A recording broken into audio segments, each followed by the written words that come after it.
Hey, Andrew Wood here, and today's 2-minute drill is sales. Yes, today we're going to talk about sales. So you've gone through this perfect presentation, everything's good, and all of a sudden out of left field, the prospect says something like, well, I think it's a little expensive. Now, again, very often when I ask this in seminars, people get very argumentative. And you don't want to do that. What you want to do is try to help them answer their own question. Because if you answer the question, it's you saying it's not expensive. So the first thing I do whenever anybody says something like that, well, Andrew, it's a little expensive. What I do is I say, compared to what? Now, here's the trick. When you say that, what you need to do next is this. You've got to let the silence grow. You've got to put it back on them. Compared to what? You know, we're expensive compared to what?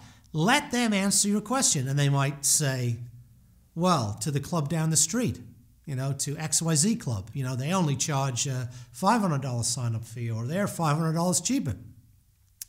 At which point, you ask another question. And again, they cannot be upset with the answers to their own answer, with their own answers. They can be upset with yours.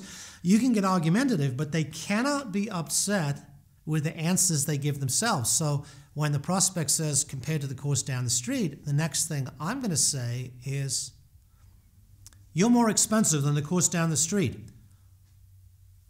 Why do you think that is, Joe? Now again, key thing now is after you ask the question, why do you think that is?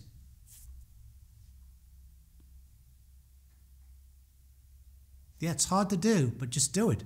Let them tell you, well, I know their clubhouse isn't as new. Well, exactly, Joe. Jump on that. When they'll come back with something. Most of the time, well, I know their course isn't quite as good. Exactly, Joe. Their course isn't nearly as good. So, you know, this is a great technique. So you're not arguing with them. You're not fighting with them. You're getting them to tell you why you're better than the course down the street, and then you jump on it. And sometimes they might need a little bit of prodding, but most of the time, if you just zip it, they'll answer your question before you need to prod them. If you do need to prod them, you can say, well, how would you compare the clubhouses between the two courses, Joe? Or do you really think that course is as good as ours, Joe? Or, you know, I know you like to hit bulls, Joe, and they don't have a range. Where would you hit? So you might have to prod them, but most of the time, simply asking the question, why do you think that is? And they'll actually make the sale for you.